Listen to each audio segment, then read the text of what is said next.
ആര്യാടൻ ഷൗക്കത്ത് മാധ്യമങ്ങളെ കാണുകയാണ് തത്സമയ ദൃശ്യം. അതേപോലെ ഇന്ന് പഞ്ചായത്തുകളാണെങ്കിലും 5 മണ്ഡലങ്ങളുണ്ട് ഞങ്ങൾക്ക്. ഇന്ന് 5 മണ്ഡലങ്ങളിലെയും ബൂത്ത് ചെയർമാൻ കൺവീനർമാർ, പ്രധാനപ്പെട്ട നേതാക്കന്മാർ അവിടെ യോഗങ്ങൾ നടന്നുകൊണ്ടിരിക്കുകയാണ്. ഇന്ന് ആ യോഗങ്ങൾ തുടരുന്നുണ്ട്. ആ യോഗങ്ങളിലൊക്കെ പങ്കെടുക്കും ഇന്ന്. അതുപോലെ തന്നെ രാവിലെ പ്രധാനപ്പെട്ട വ്യക്തികളെ കണ്ടു തീർക്കാനുള്ളത് രാവിലെ കണ്ടു തീർക്കുന്നു. ഉള്ള സമയം കൊണ്ട് പരമാവധി ആളുകളെ, വ്യക്തികളെ, ഈ നിലമ്പൂരിലെ പ്രധാനപ്പെട്ട വ്യക്തിത്വങ്ങളെ, കുടുംബങ്ങളെ ഒക്കെ കാണാൻ കഴിയുന്നത് അതിനുവേണ്ടിയുള്ളൊരു ശ്രമമാണ് നടത്തിക്കൊണ്ടിരിക്കുന്നത്. ഉച്ചയ്ക്ക് ശേഷം മുഴുവൻ ബൂത്ത് ചെയർമാൻ കൺവീനർമാരുടെ കൺവെൻഷനാണ് ഉദ്ദേശിക്കുന്നത്. വെള്ളിയാഴ്ച ഒരു നോമിനേഷൻ കൊടുക്കണം എന്തായാലും.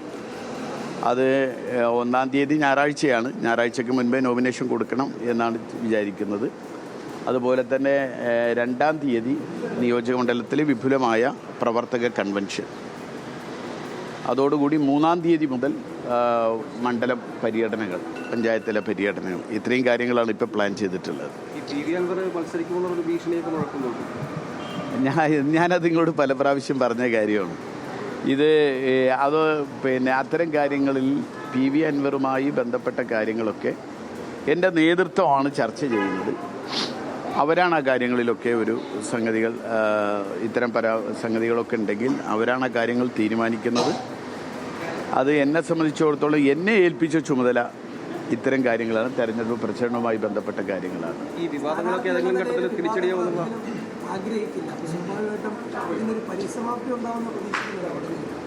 അല്ല, അതല്ല.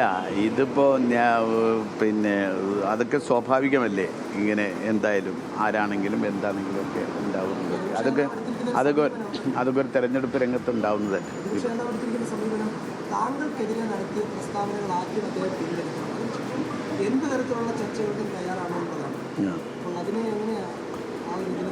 അല്ല, അതല്ല. അത് പ്രതിപക്ഷ നേതാവ്, ഞാൻ പറഞ്ഞ എൻ്റെ നേതാക്കന്മാരാണ് ഈ കാര്യങ്ങളിൽ ബന്ധപ്പെടുന്നത്. അവരാണ് ഈ കാര്യങ്ങളിൽ സംസാരിക്കുന്നത്.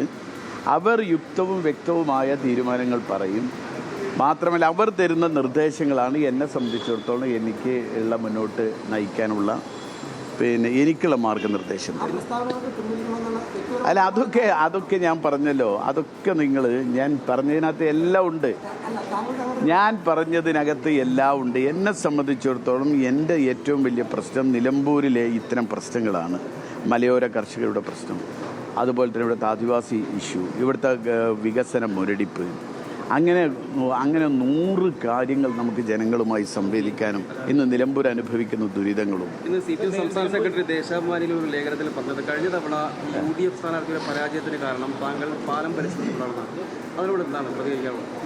എന്താണ് ദേശാഭിമാനി ലേഖനത്തിൻ്റെ, അതല്ലെങ്കിൽ MV ഗോവിന്ദൻ എന്നറിയുന്ന സംസ്ഥാന ജനറൽ സെക്രട്ടറിയാണ്. അദ്ദേഹത്തിന് ഞാൻ അല്ലല്ലോ, അതൊക്കെ എൻ്റെ പാർട്ടിക്കാരും കാര്യങ്ങളൊക്കെയാണ്.